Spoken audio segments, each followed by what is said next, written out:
Viewers, আসসালামু আলাইকুম। আপনাদের দেখানোর চেষ্টা করছি চট্টগ্রাম টু সন্দ্বীপ যে ফেরিঘাটটা হচ্ছে, যে ফেরির মাধ্যমে যে আপনার চট্টগ্রাম থেকে সন্দ্বীপ যাবে আর সন্দ্বীপ থেকে চট্টগ্রাম আসবে, সেই ঘাটের মেরামতের কাজ চলছে। আপনারা দেখুন, খুব সুন্দরভাবে খুব দ্রুত গতিতে কাজ চলছে।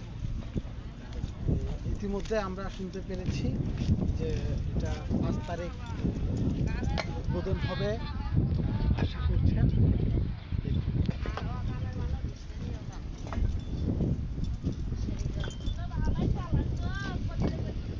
সম্মানিত ভিউয়ার্স, আসসালামু আলাইকুম। আপনাদের দেখানোর চেষ্টা করছি চট্টগ্রাম টু সন্দ্বীপ যাতায়াতের মাধ্যম যে ফেরিঘাটটা